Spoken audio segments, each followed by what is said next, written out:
Welcome. Let's talk about mindset change for transformational growth in your career. Anything that is what you put in enough effort into to build it requires you making a start from your mind. Pretty much you making up your mind that you're going to deliver that change that you're looking to deliver, and that you're not just going to deliver that change or that growth or that development, but you're going to deliver it at a transformational level.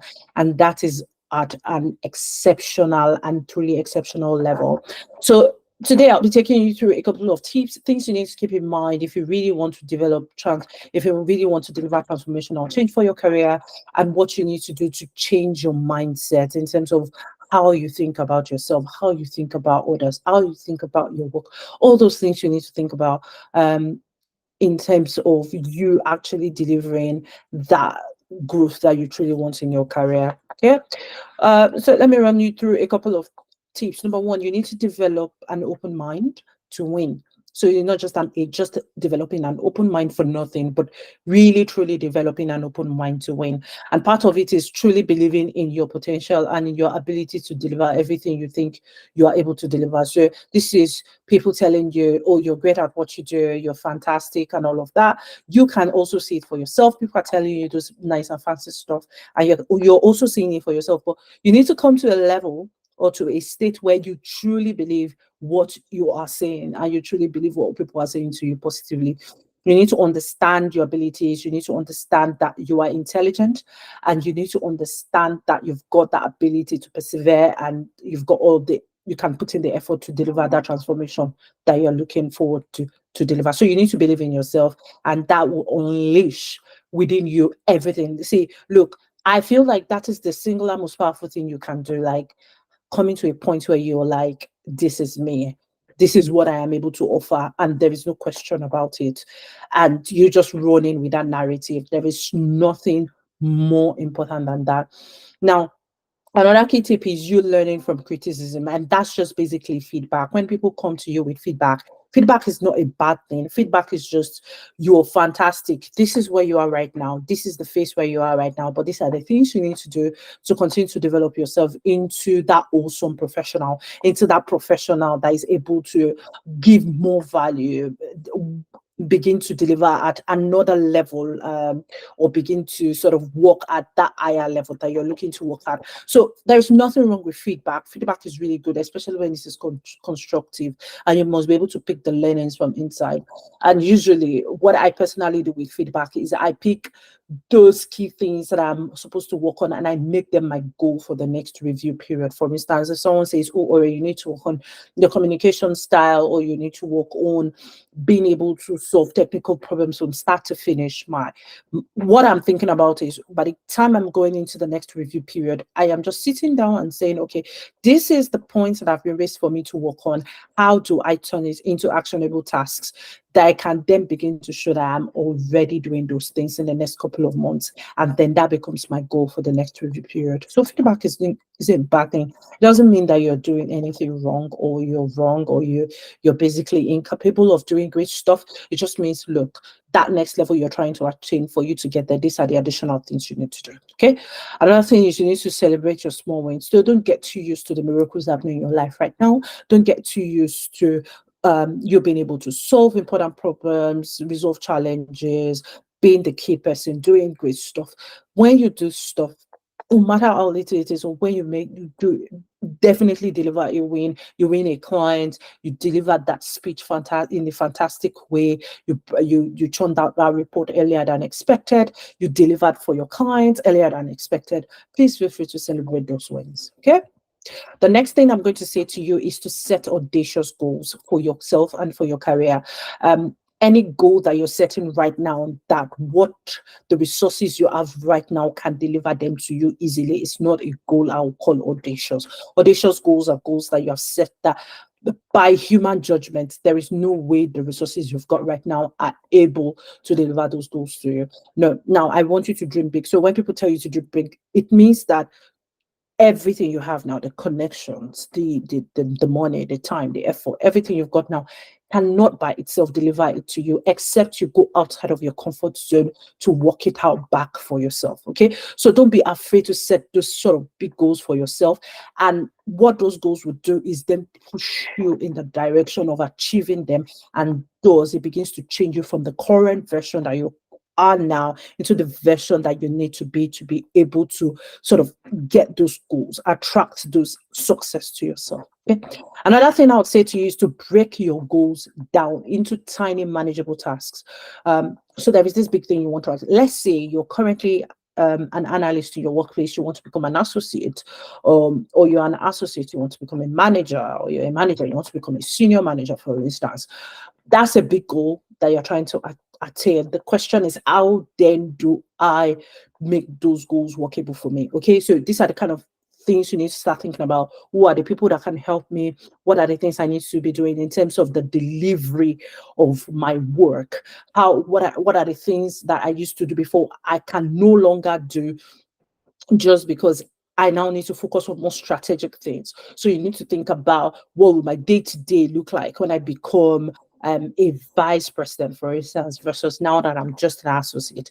What are those things I need to start thinking about? So when you start thinking about it, your work, your work dynamic will change, right? Your reporting will change. The way you communicate issues will change. The way you lead others will change, because you will now be entrusted to lead people, to deliver value. You'll be entrusted to lead people to deliver results. So all of those things will change, and you need to be conscious of that. Okay, so you need to take that big goal and then break it down and say, what is this big goal going to demand of me, and how do I move myself forward to achieving those goals? So it's not just, oh, break it down, break it down. This is actual you sitting down to say, I really want to become this person. For me to become this person, these are the things I need to do. Sometimes you may not know it, so that's why you sometimes need to ask questions. So you may want to ask those that are in the role already what their day-to-day looks like. You want to ask them, what does your day-to-day look like? You want to ask people who, you want to also sort of find out, what does the organization, who does that organization consider to be vice president, for instance, and what are the things I need to start doing now that qualifies me for that role. Okay. So another thing you need to think about is, what does winning look like for me? Because a lot of people just talk about success quite randomly, but they've not defined what it means. So what does success mean for you? You need to spend time visualizing what that means for you. How do you achieve your goals?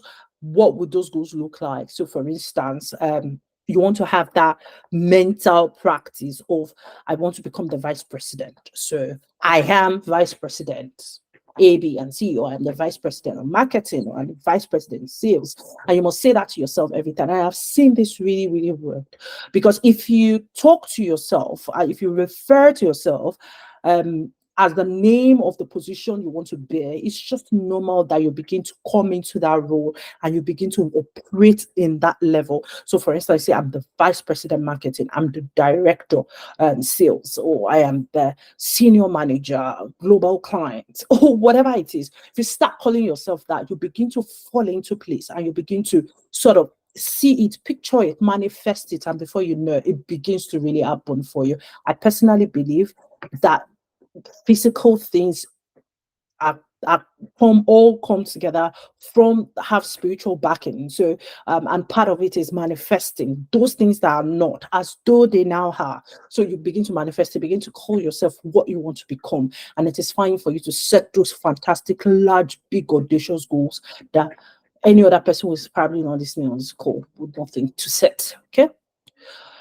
Another thing I want you to think about is building resilience. And you, on your journey, you're going to meet a lot of obstacles, you're going to fail, you're going to meet a lot of setbacks, and you're going to meet a lot of them. It's not just going to be a one-time thing. It won't be a two-time thing. It won't be a three-time thing. So your ability to sort of rise up from failure as quickly as possible, so you can move on to the next thing and to the next thing, will really, really help you. So you want to really think about that. You want to use failure as a tool rather than an event. Failure is not an event. Failure is a tool, a learning opportunity. See it like just like a normal technology tool that helps you solve problems. Failure is one of the factors that goes into the model you're building for your success. So each setback is bringing you closer to your success, but you need to use failure as a tool, as an input into that model. Okay. You also want to think about consistently pushing towards what you want, right? You want to push forward. And if you want something and you want to push for it, it's like someone who's trying to climb a mountain. If you're going to climb a mountain, you have to be intentional. Nobody climbs a mountain without thinking about it or being intentional about it. You're always intentional because it's not the easiest thing to do. So you want to do the things you want to do. You want to you want to deliver on your purpose for your life and for your career intentionally, and you want to do that consistently over time. Okay, you also want to build a support network around you. First thing I would say is make sure the people surrounding you are the people that are actually winning, or they have pattern of growth in their lives and in their career. Because if they don't have that pattern of growth, it will be so difficult for them to help you grow yourself. And they also are people that, if they're going through similar things, they're also trailblazers like you. They are also able to sort of come together to support you when you're going through bad situations, where you're going through things that are not very ideal, just because of the new paths that you're sort of charting for yourself. Okay, so you want to build resilience. Okay. Another thing is you want to learn like your career depends on it, because it does. This is very, very important. Learning every day is never going to go out of fashion, and your career depends on it if you must grow in your career. And if you want to bring on board that transformational growth in your career, you must study, you must read about the work that you do. You're not going to get away rising to the top without studying, because if you're trying to rise to the top, a time is going to come in your career trajectory that all you'll be doing is making decisions based on information that you have. The more correct information you have, the better the decisions you're able to get. And you can only have the correct information if you find the information, and if you're able to piece things together to make the decision that you need to make. Okay, so you need to stay curious. You need to look out for new knowledge and new skills and develop yourself. And you need to be driven by curiosity. Why is AA? Why is BB? Why is A plus BC? Why is C plus DE? You must continue to ask why. Why are we doing this? What do we want to achieve with this? Also, you must also ask why not, especially if you've got great ideas that you're sharing and someone is saying no. You can ask them, why do you think it's no? You can also ask, why are we not doing this? Why are we not doing it? Feel free to ask your questions. Stay curious is one of the things that will help you explode in your career and deliver this transformational growth that you're looking for. Another thing I'm going to say to you is to seek mentorship.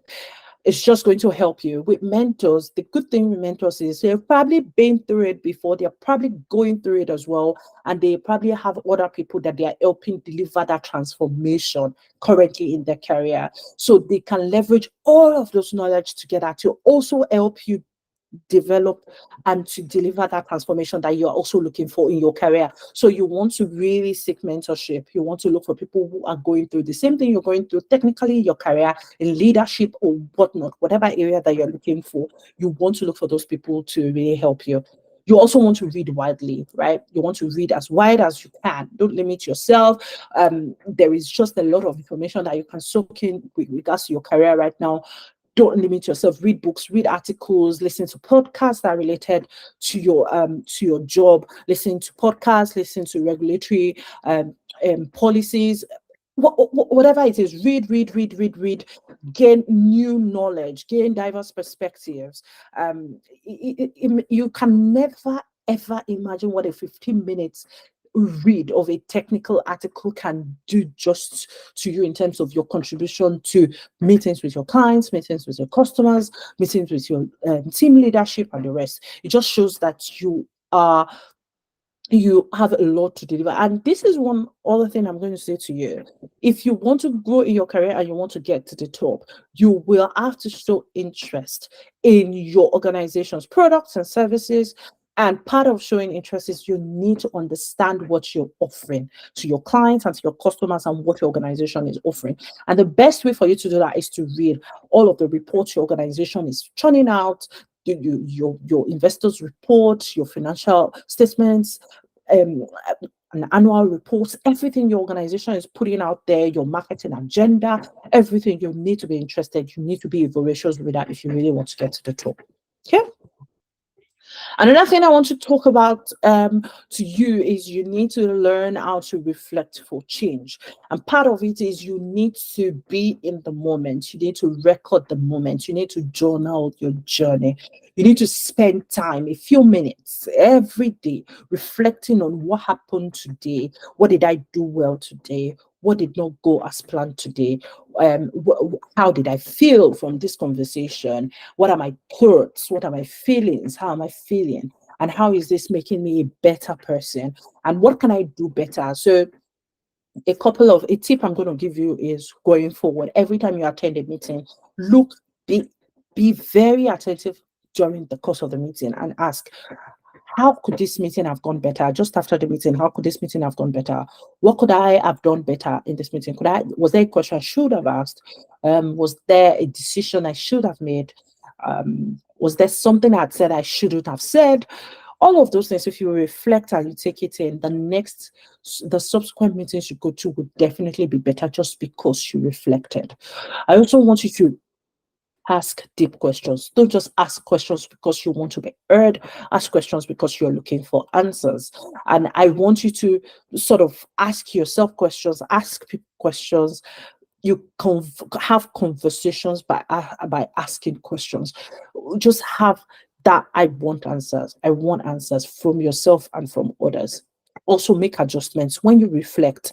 Don't just reflect for, oh, or I said I should make some reflections. No, it is that you're reflecting to make necessary adjustments to your goals, your strategies, to say, is this working? Is this strategy working? I said I would study 1 hour every day during the course of the week, but I did not do it. Can I reduce it to 15 minutes? Can I deliver a 15 minutes read every day? Would that deliver value to me?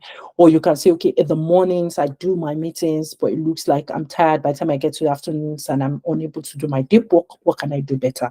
So you want to reflect. You want to say, okay, maybe I should move my meetings to the afternoons and do my deep work in the morning. Or maybe there's a day when I don't have any meetings, and that day for the full 7 hours, I'm just knee deep doing my work and churning out my reports. You also want to make your emotions work for you. I believe I am a very good believer in the fact that emotions are your emotions and your emotions are valid. However, you want to make your emotions work for you. So when you feel stressed, when you feel disappointed, when you feel sad, when you feel happy, how can you make all of those emotions work well for you in a work environment, and how to use it to deliver transformation for you in your career? You want to understand your emotions. What does this mean? So when I feel sad, what does it mean? Am I just sad, or I'm just disappointed at someone's reaction to something that I have done? Or you want to be able to explain and define what your emotions are.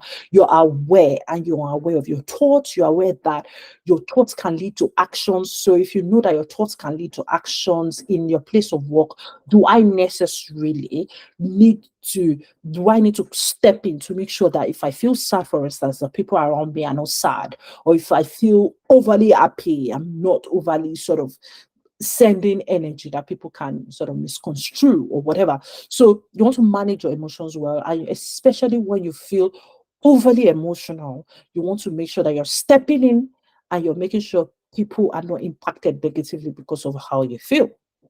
You also want to empathize with others.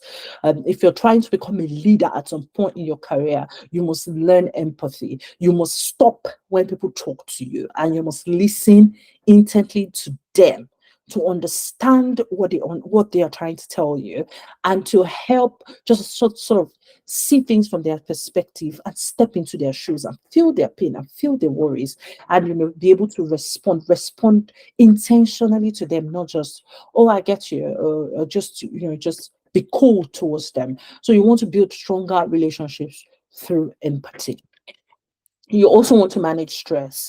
If you if Because obviously the way you feel can be driven by your stress levels, right? So you want to make sure that your stress is properly managed. You have developed healthy ways to cope with your stress, and you've got exercise, meditations, and you're working on your hobbies and all of that.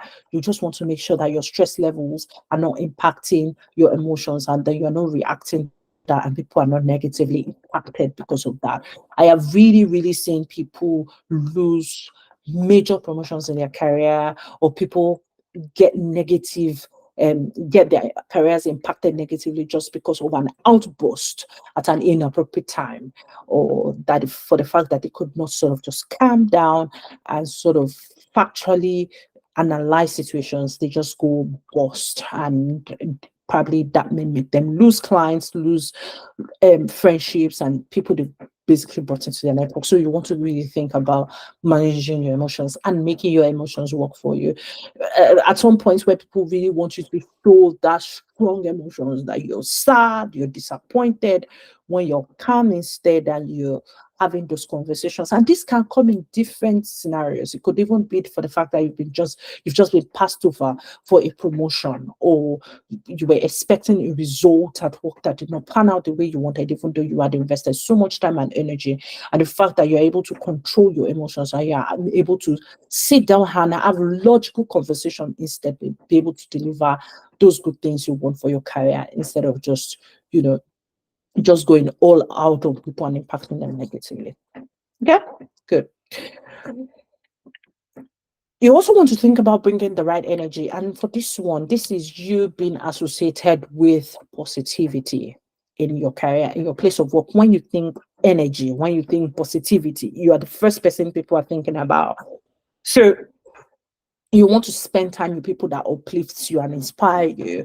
I've also benefited from that in the course of my career. There are some people that I've had to work with who always tell me how brilliant I am, how they are so lucky to have worked with me, or how lucky they feel working with me. And you know, telling me those things just make me want to work with them more and want me to learn from them more. And all through the years, all of those have just basically come together to sort of build the kind of professional that I have become. So you want to surround yourself with those people and limit the time you spend with people that think you don't really have much to offer. Okay, you also want to create a motivating workspace, like design your workspace, make it work for you. If you love lights in your workspace, fancy lights in your workspace, put it there. If you want, whatever it is you want in your workspace, put it there. If there's a type of typewriter you love, bring it on. I mean, just make it very nice, fancy, that you would always want to work in your workspace. Okay, like I said, you want to limit negative influences, people who by their action and inaction, they make you feel uncomfortable. You want to limit your energy. You want to limit how you work with them. Okay. And you want to limit how much you converse with them, so that you can keep your energy to yourself. Okay. Be the voice of positivity and enthusiasm, cheering others on. And that's just basically you. Every time there's a great ideas to be worked on, you are the person cheering everybody on, telling everybody, well, we'll soon get there, we're almost there, let's keep this going, let's keep this on. You are the voice of positivity on your team. You want to be that. People love people who are full of energy, who sort of are always bright, smiling, always, no matter the circumstance, they are they are just full of life. They're very proud of the work they're doing. You are going to succeed in your career if you have that positive mindset and you're just beaming with energy and full of positivity. And you also want to think about your physical and mental health, because that is all that you have. There is no doubt about that. If you fall sick mentally and physically, you're not going to be able to deliver your work anyways, and growth in your career may be impacted as well. So you want to bring in a lot of energy into your body on a daily basis, or how many times you are able to do that during the course of the week. So you want to exercise regularly. You want to do physical activities that boost your mood and your energy levels. You want to eat well, good food that will enhance your performance and help you remain consistently perform, that will help you become a consistent performer. You don't want to eat foods that will make you sick because your gut is not fine. It's just like if you feel sick in your stomach, you probably cannot do anything. So you want to eat healthy food, a lot of fiber, a lot of protein, a lot of good food that will help you remain. Also, brain foods that will help you continue to perform at a high level. And you also want to prioritize sleep. You want to get enough sleep. Obviously, if you're struggling with sleep, you want to sort of reach out to your doctor. You want to see You want them to chat to you about what you need to be doing, because sleep is your greatest ally. If you are a creator, or you want to basically grow in your career, you want to have good sleep most of the night. Gratitude will always open more doors for you. So I want you to keep a gratitude list, write things down that you're grateful for every day. Now, you may not write it down, because obviously people say write it down, write it down. And I'm also saying write it down. If you're a writer, if you're the type who keeps a journal, you can write things down. But just thinking about it alone and saying, I'm grateful for my babies, I'm grateful for my husband, I'm grateful for my wife, I'm grateful for my job, I'm grateful for the result of my exams. I'm grateful for this. I'm grateful for that. The more things you say, I'm grateful for my life. I'm not in the hospital. I'm not dead. Saying those things bring life into you, right? So you want to keep talking about how grateful you are. The more grateful you are, the more doors open up to you, because you're seeing the positive side of life. Okay. You also want to express appreciation to people, to relationships that have helped you, no matter how little. You want to express appreciation. Just today, I was having a chat with some of my colleagues, and it was just a random chat that we had set up to sort of talk about a couple of things at various times during the course of the day. And at the end of the work day, I dropped a note with them and I said, look, guys, I really, really enjoyed that we were able to catch up today and have a couple of chats today. I didn't think I needed this chat, but I'm grateful that we had the chat. And that lightened me up myself to say, look, for the fact that I've got these fantastic colleagues who are here, who I'm able to chat to, discuss some work related stuff, I'm very grateful. So the more gratitude you show, the more you are opened up to deliver transformation in your careers, because more doors will be opening up to you. You also want to reflect on your achievements. It's so easy for you to forget how fantastic you are. It's so easy for you to forget. But if you take the time, appreciate how far you've gone, it's just been a very long journey. You want to think about it. Sometimes when I think about all the things I've been able to achieve myself, I just show that, because I can't believe that me, my small me, I've been able to deliver all the things I've been able to deliver in my career. And that is just, it blows my mind, really.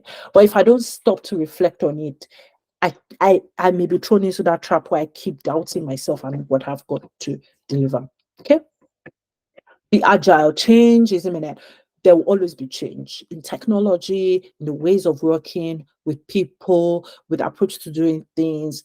There is always something changing. And I want you to open your mind as well to change, because the way you're doing something right now, the way I'm making this video right now, may change in a month from now, may change in a year from now. I just need to keep adapting. Okay. So the more adaptable you are to change, the easier your life is. The easier your life is, the lesser hours you have to put into anything, and the lesser that, the more balanced you are emotionally, mentally, physically, because you're spending less time doing work that can be easily done by technology, or you are able to leverage people to help you solve important problems. So you want to think about that. And then you want to stay flexible, when there is a new change, don't shy away from it. Oh, why are we changing this tool that we're using? There was nothing wrong with the initial tool we're using. Why are we onboarding something else? Why are we changing our reports? Why are we? You need to be flexible with change. You need to adapt to new circumstances, adapt to people challenging you, asking your questions, because the more answers you're able to give, the better you are understanding what you're doing yourself. Okay. So I also want you to innovate continuously. And I'm going to dip slightly down into this. The reason is because innovation or creativity, although they are two big words, they mean exactly almost nothing other than improving on the work that you're doing one step at a time, one little move at a time. So, for instance, there's a report that you produce every month. So, that report probably shows 3 ratios on your report, or 3 insights for whoever uses it. The question is, those insights, can you share more? Instead of 3 ratios, can there be four ratios? Can it be five ratios? Can, instead of just saying, oh, these are the ratios and just one liner explanation, what about you adding more insights, more sentences, saying how that ratio impacts the entire business, saying why a negative ratio impacts employee turnover or impacts your cash situation of the organization, or what that ratio means in the next 12, 15, 18 months now for the business. You want to start thinking about, someone is trying to use my report to make a decision. How much more information, correct, accurate information do they need? Realistic information do they need to make that decision? And how can I help them deliver that? And every day you're working better to say, how can I do this better? How can I do this better? How can I do this better? It doesn't have to be like a big, heavy chunk, but you are always thinking, how can I do things better? Okay. Yeah, and that takes us to the end of this. I believe that these tips are sort of giving you things to think about in terms of how to deliver transformational growth for your careers, and opening up your mind to see how elastic your mind is to accept that growth through you moving away from your comfort zone, trying to deliver value for your career. I hope this has been very helpful for you. Thank you very much for joining me, and see you in the next video. Thank you.